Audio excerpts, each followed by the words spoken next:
Pois xa estamos de novo con todos vostedes. Lle damos a boa noite e a benvida a Juan José Rial, patrón maior da Cofradía da Illa de Arousa e vicepresidente segundo da Federación Provincial de Cofradías. Señor Rial, moi boa noite, como estamos? Que tal? Moi boa noite. Bueno, estamos a 2 mesiños de rematar o ano. Que balance podemos facer para a audiencia e para os veciños da Illa de Arousa de cale os datos que manexa a Cofradía a estas horas? Bueno, este ano, como ben sabedes, enero, febreiro e marzo, incluso abril, estuvemos sin prácticamente traballar nas zonas de marisqueo, tanto a pé como a flote.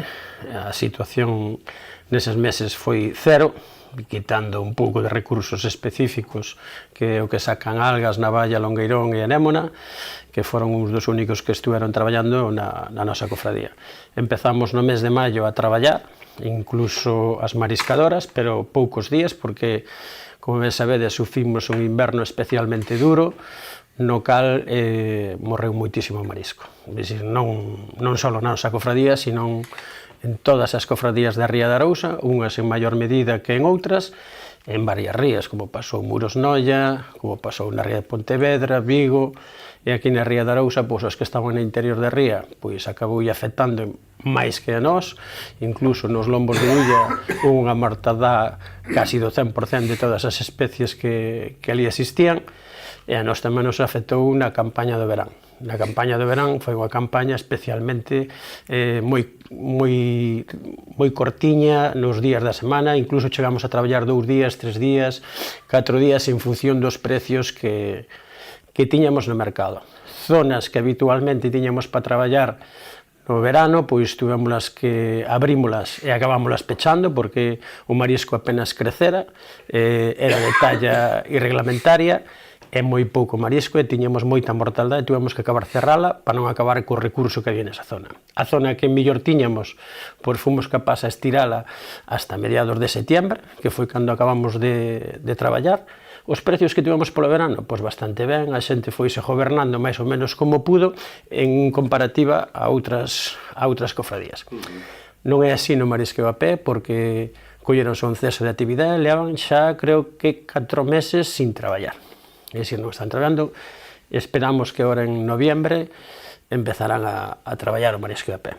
Abreu un marisqueo agora en outubro, como ben vedes, os lombos de Ulla pechados, o boído moi pouco marisco de talla comercial, o que soporta o número máis grande de barcos, Cabío, pois aguanta moi poucos barcos, e a libre marisqueo outras zonas é onde están o resto dos barcos.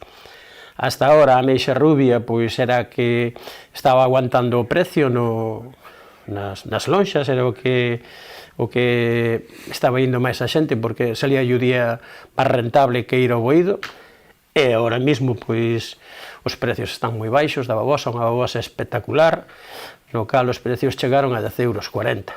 É dicir, estamos en precios dos anos 95 ou 2000, é dicir, de precios moi baixos. Hai 20 e pico de anos. Sí. E os costes son totalmente distintos. Hombre, non ten nada que tanto ver. salariales como os de... A vida xa vedes como está, a cesta pa ama de casa está polas nubes. Xa non queremos decir o aceite ou outros produtos, o leite, o pan, todo o que se encareceu, a luz, a agua, todo. Para os que non somos do sector de primeira liña, parece que ella como que está máis no medio da ría, que parece que está un poquinho máis protexida, non? Das riadas, das chuvias, das mortandades ou dos efectos primeiros das inclemencias do tempo. A pesar de todo, sigue afectando, non? Cando hai temporales, cando hai... A ver, estando no medio da ría, estamos menos afectados pola baixa salinidade, como pode ser en Rianxo, en Carril, cofradías que están cercanas á desembocadura de Ulla. Si nos acaba afectando a nós, porque ao final todo eso que baixa polo río abaixo acaba invadindo a ría. É dicir, nós, como ben che dixen antes, hai zonas que temos destinadas a traballar no verano, que era para a ameixa babosa e para a ameixa japónica, que tuvemos que acabar cerrando porque non creceu e non pudemos extraer esa ameixa.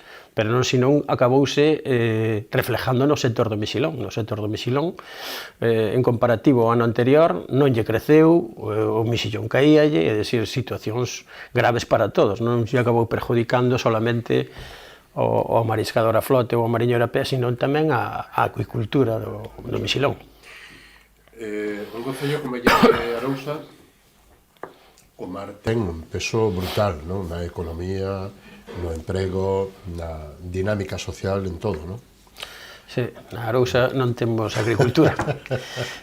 Pode haber alguén que poña 2 patacas para comer para a casa, pero non temos viño, non temos nada de xir ali. O 95% pois dedícase directamente do mar, se non é do marisqueo, ou de a pé ou a flote, ou de artes menores, como pode ser as nasas, tramallos, miños, xeitos, boliche, artes de pesca diferentes, e despois o mexilón. É dicir, basicamente do mar vive a Illa de Arousa.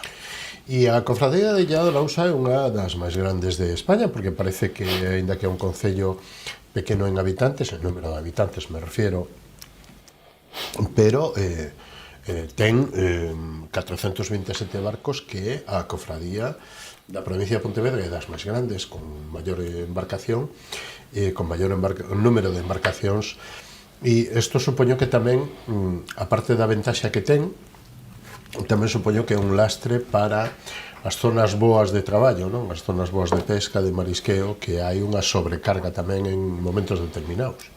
Sí, o que nos estaba pasando este ano, a situación era grave no marisqueo flote.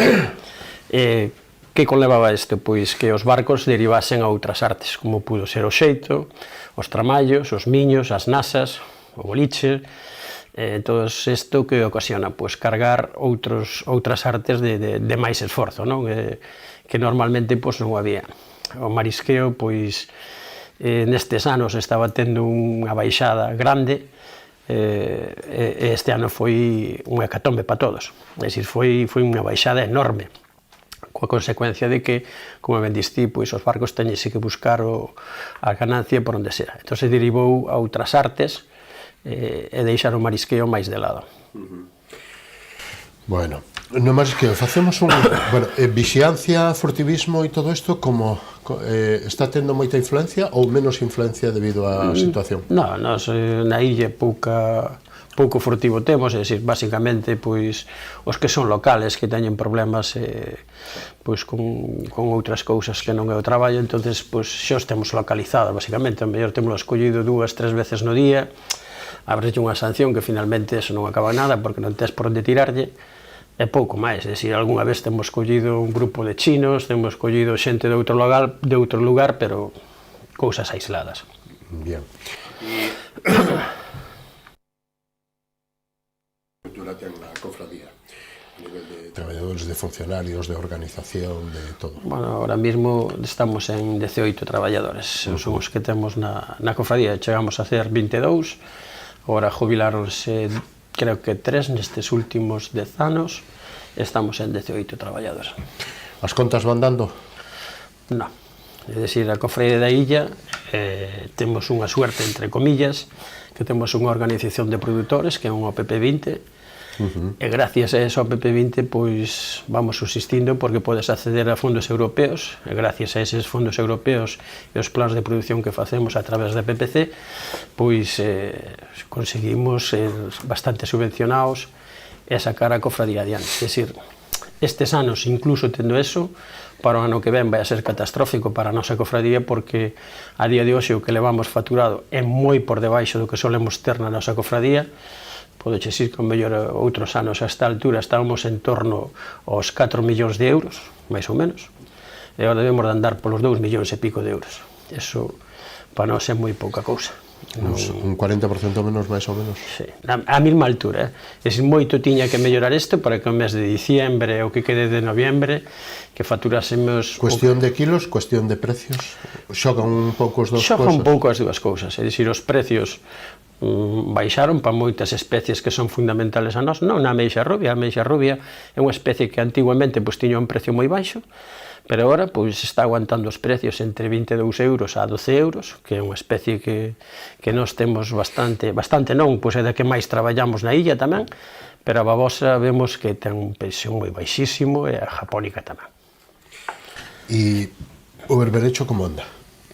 Nos na illa antiguamente tiñamos berberecho, non era das especies que máis tiñamos, pero era da que había, pero desde que hai anos apareceu a especie esta martella, a nos acabou nos desaparecendo na súa totalidade.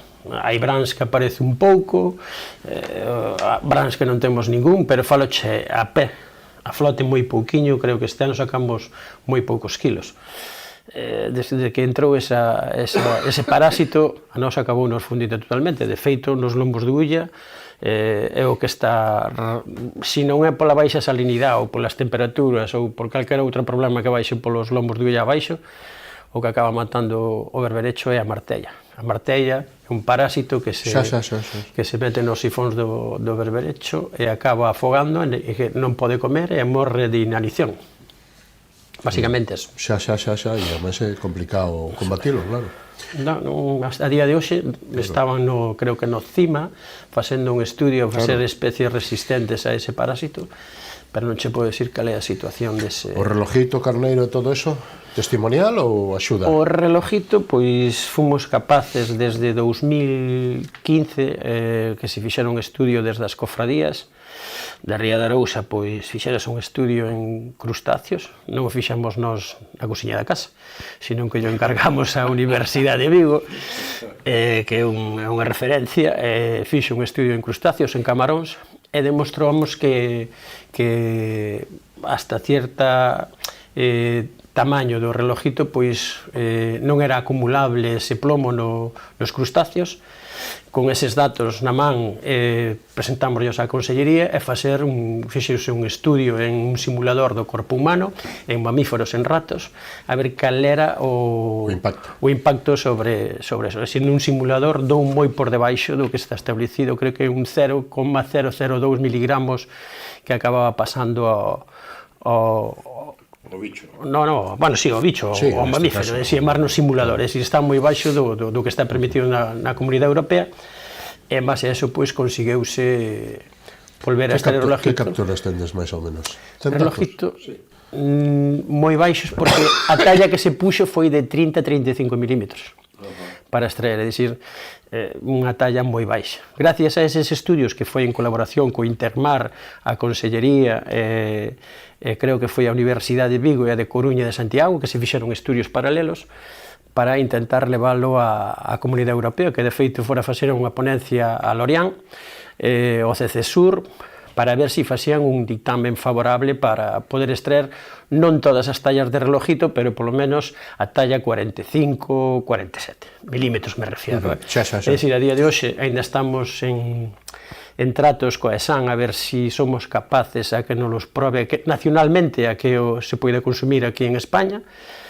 Estamos aí ainda, despois de anos luchando nesto, pero bueno, as institucións son así, son cousas... E o carneiro que antes non se lle daba precio e agora? Sí, este ano, pois, no verano, foi surrealista, foi unha das cousas que nos dou un valor engadido ao sector do mar que chegou a coller 22 euros. A ameixa rubia, por exemplo, a 16, e o carneiro a 22. Agora volveu a baixar, están nos precios normales. Bueno, porque, claro, entre 8 e 10 euros. Home, hai que contar que non estamos co turismo que tiñamos polo verán. Claro. Pero, sin embargo, logo camarón, nécora, me gustaría que fixera tamén un balance por aí. Camarón, nécora e navalla, longueirón, que tamén son artes importantes para a illa, non? Pois o camarón e a nécora agora nesta época pois están tendo, pois bastante ben, os precios son bastante bons. De feito, o jueves pasado debemos de ter en torno a 100 kilos de nécora na subasta, creo que tamén outros 60 ou 70 de camarón, que está moi ben para un día da semana. Por aí, por ese lado non temos queixa, pero hasta ese momento pois estuvo vendo moi pouca nécora, moi pouco camarón, non sabemos debido a que foi, pero moi pouca cousa. Si na navalla, o longueirón, incluso nas algas, nós somos unha das cofradías que máis algas sacamos de Galicia, creo, non sei de memoria, pero creo que o ano pasado anduvemos nas 350 toneladas e nos sacamos 6 tipos de algas. Sacamos a ulva, que é a leituga de mar, a imantalia, que é a correa, o codium, o combo, o ramallo ou o codium, que esas, pois, creo que é a gracilaria, son outras das especies que sacamos. Este ano queríamos mirar de incluir 2 novas especies no noso catálogo de extracción nos nosos planos de explotación para estes 3 anos venideros. Bueno, todas estas cousas, todas estas algas están lógicamente avaladas polo CRAEGA, que é o Consello Regulador de Colexio de Produtos Ecolóxicos, Pesca Verde, todos os certificados, porque en definitiva non hai intervención humana. Non é simplemente, bueno, pues están aí no medio da ría, ou na ría, nas zonas que teñan. E hai varios compradores, un comprador solo, unha empresa de Vigo que é a que absorbe a maioría? No, temos empresas de Coruña, empresas de Vigo, empresas portuguesas, temos de todos os sitios. As que máis nos suelen levar son as empresas fuertes, pois son de Vigo e de Coruña, non sei se poderei dicir os nombres. Sí, sin problema, de ningún tipo. Que son, como lle chaman, Algamar e de Vigo, e despois Portomuiños, que son das dúas que máis algas compran, polo menos a nós. E das que encontramos, bueno, a venta ou a venda por aí en moitos dos sitios e dos puntos de venda. Sí, aquí en España non é unha cousa que abunde nos centros comerciales, si en Europa, porque é un produto que se consume moi ben, é un produto natural que non intervén nada, como ben dicías ti, ten o selo do CRAEGA e temos o selo de pesca en verde, tamén levo o selo de pesca de rías, claro, bueno, e a nosa marca que é Marisco da Illa. Non sei se verás que temos unha marca que lle chaman Marisco da Illa desde o ano pasado.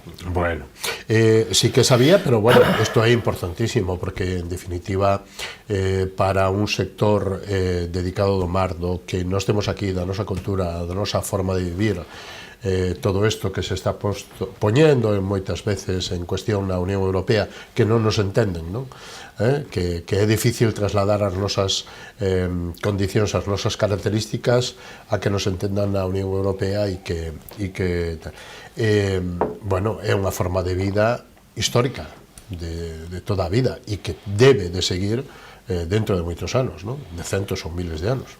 Bueno, a joya xa sido cada vez vexo máis difícil, pero bueno, a joya superemos este bache que temos agora, que a verdade é que se ve o futuro bastante negro, pero bueno, vamos a ser pesimistas. Estos días as nubes están no Mediterráneo, A ver, deixas isto para lá. A borrasca e as danas están no Mediterráneo, entón por aquí está un poquinho máis despejado, pero bueno, supón unha importancia e eu non sei se sodes a máis importante, pero desde logo estades na cabeza das importantes na captura de algas, non? Sí, na captura de algas somos das máis importantes de Galicia, xa dixo, empezamos alá polo 2012, quero recordar que cando empezaron, creo que foron en torno a 14, 15 barcos, o primeiro día que chegaron a terra coas algas era un pouco irrisorio, non? Porque os propios compañeros se rían deles, dicían, mira para aí, a coller esterco para as hortas e tal, ja. Pero a día de hoxe, pois, que somos 22 embarcacións, na cales hai 44 tripulantes entre esas 22 embarcacións, é unha maneira de diversificar o que temos, o traballo da cofradía, do marisqueo, porque, como ben sabes, o marisqueo non vai moi ben, ou vai mal, pois gracias a este recurso, pois vamos diversificando pouco a pouco no tempo. Pero que ademais é complementario, porque non implica, non vai contra ningún outro. No, pero bueno, sabes que sempre hai discrepancias. Bueno, eso cada un é biólogo, hai moito biólogo. Hai xente que estudiou biología por fora, entonces hai xente que entende de todo un pouco. Entonces, no, incluso dan leccións, pero bueno. Nós cando intentamos introducir máis xente e entrar nun recurso e extraer máis, pois somos bastante conscientes e vamos cada 4 anos pois incorporando 2 barcos, 4 habilitacións, e vamos estudiando en 4 anos o esforzo que vamos tendo sobre o recurso e que problemas lle ocasionamos, porque hai que ter en conta que aí viven peixes, aí viven crustáceos, viven camaróns, bueno, e tamén comen algas, entonces tamén van a desovar e hai que saber en que impacto lle ocasionamos nós a eses peixes que tamén viven das algas e comen das algas. Claro. Volvemos un poquinho para atrás, cando eu lle preguntaba polo camarón, a nécora e a navalla, e vostede me saltou as algas, pero no camarón hai unha modalidade nova, non? De captura de camarón, non? Bueno, vamos a chamar nova, ahora legalizada. Sí, é verdade que levaba anos pelexando por poñer claro este traballo, non, que estaban facendo xa os nosos mariñeiros, que era a nasa en batea. Claro, eso, o non estar con un plan ni recollido de ninguna maneira, é ilegal.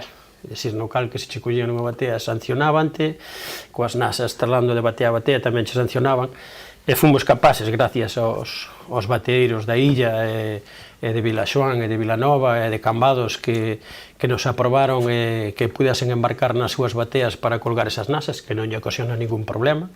De feito, está recollido no plan que hai que deixar a batea tal e cual como cando subiches a ela, e non interrumpille o seu traballo, vale? É dicir, temos que traballar todos e pasar pola batea inadvertidos.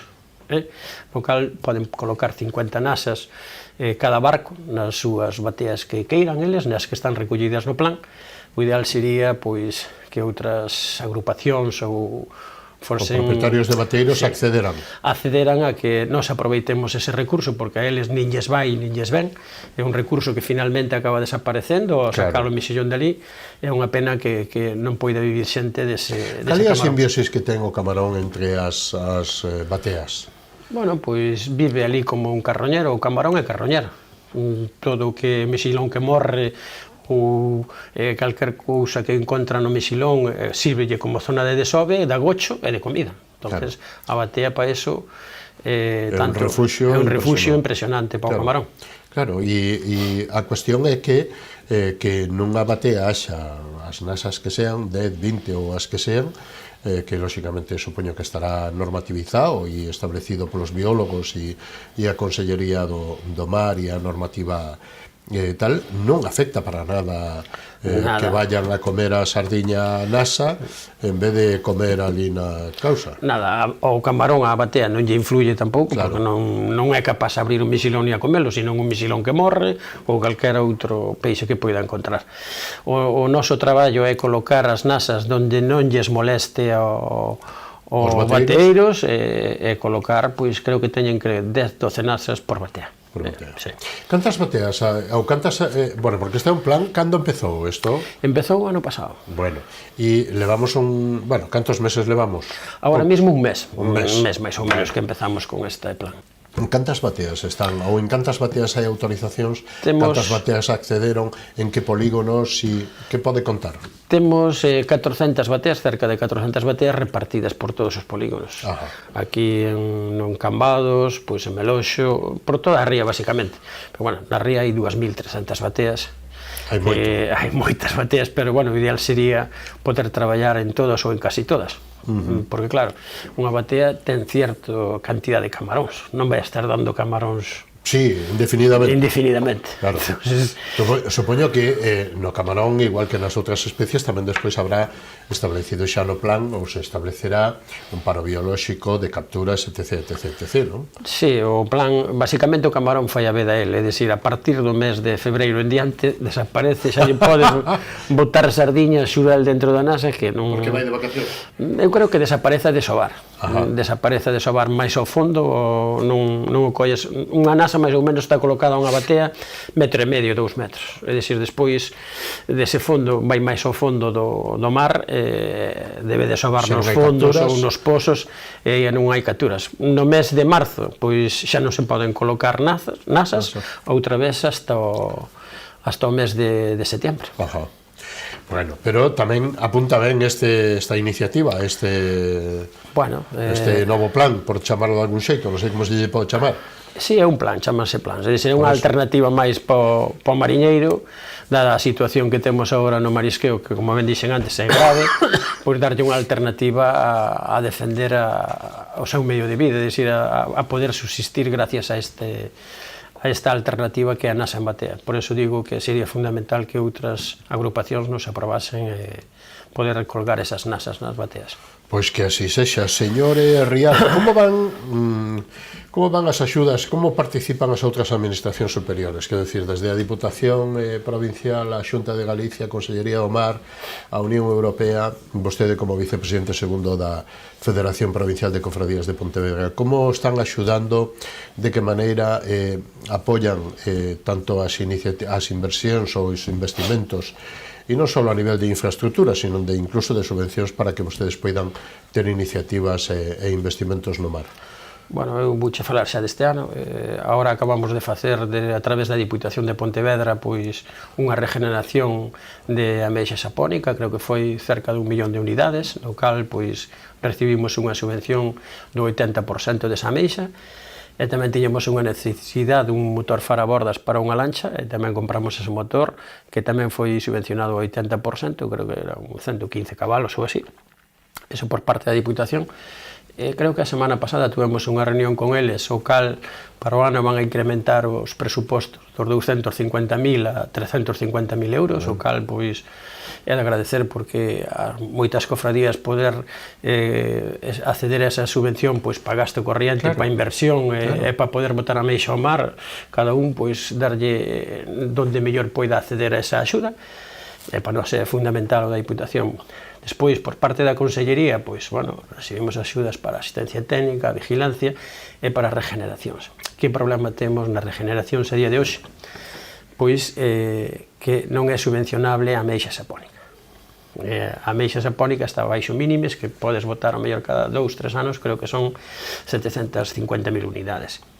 A día de hoxe vemos co que está pasando coa ameixa babosa, que non é que queiramos cambiar a ameixa autóctona que temos, senón que das playas prácticamente nos está desaparecendo polas elevadas temperaturas que temos no verano, polas algas, polos depredadores e incluso pola baixa salinidade no inverno, é dicir, a que nos está suportando todas estas inclemencias que temos é a ameixa sapónica.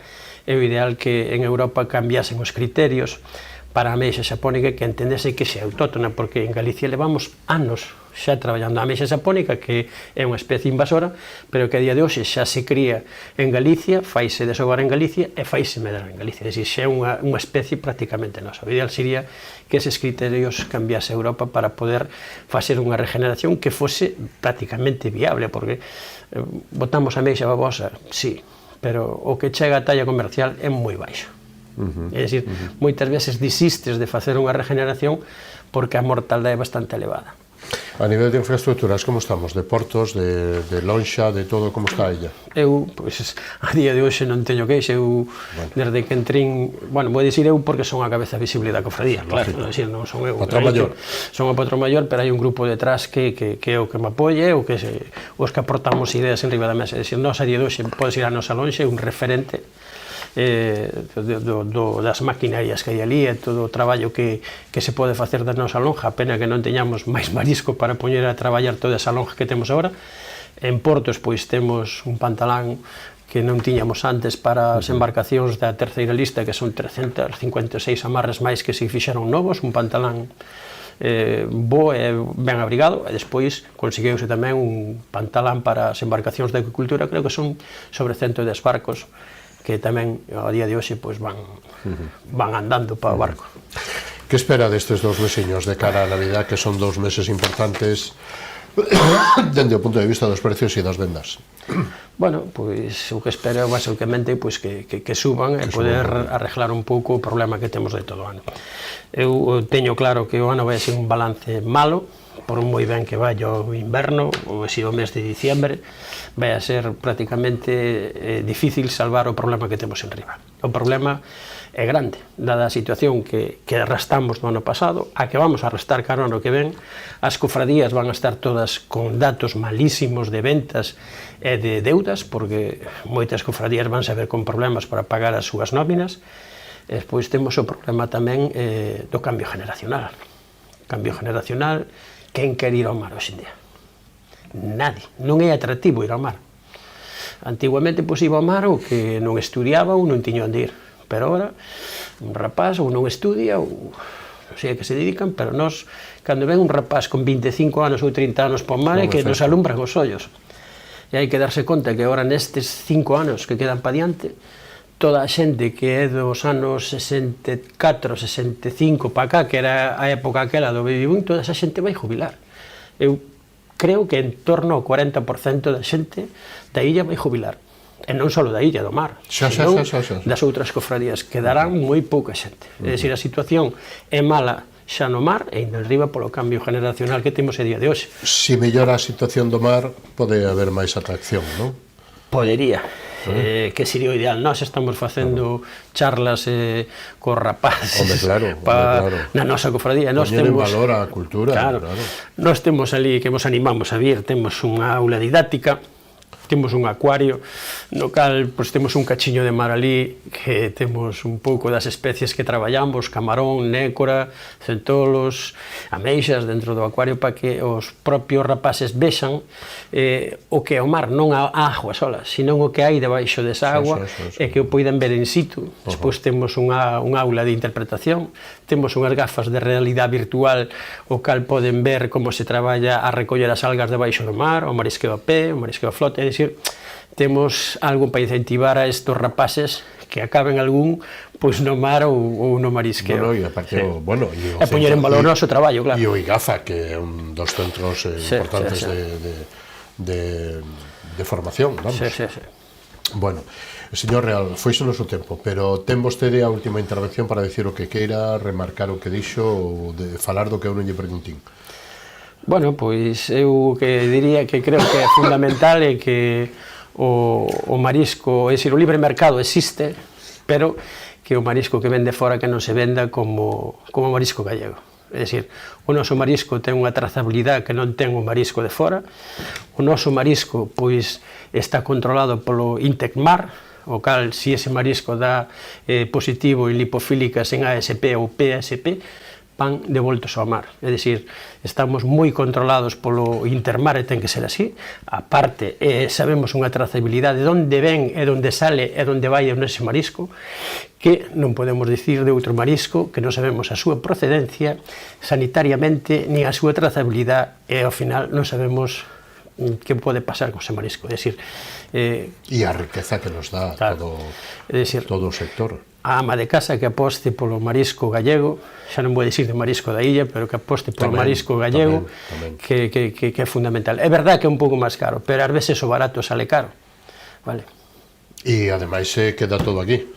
Vale, revirte na economía local. Hai que apostar polo do lado, polo veciño, non? Porque a economía que queda na illa e a economía que leva o mariñeiro non marcha para Buenos Aires. Non, ao final isto é como unha cadena. Unha cadena que se rompe un eslabón acaba afectando a un albañil, a unha tienda, acaba afectando a todo o mundo. Entonces, o ideal sería que fajamos un poquinho como os cataláns, que velemos polos nosos intereses para que esa cadena non se rompa e podamos seguir subsistindo todos, que sería o ideal. É unha reflexión miña pequena, pero bueno.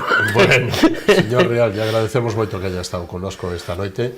Hasta unha vindeira ocasión. Moi boa noite, moitas gracias. Pois gracias a vos por invitarme. Bueno, pois nos vamos a publicidade e damando os copatrocinadores recibimos a Balbino González, que é o portavoz do Bloque Nacionalista Galego no Concello de Porto do Son. Hasta dentro dun momentiño que devolvemos enseguida. Hasta ahora mismo.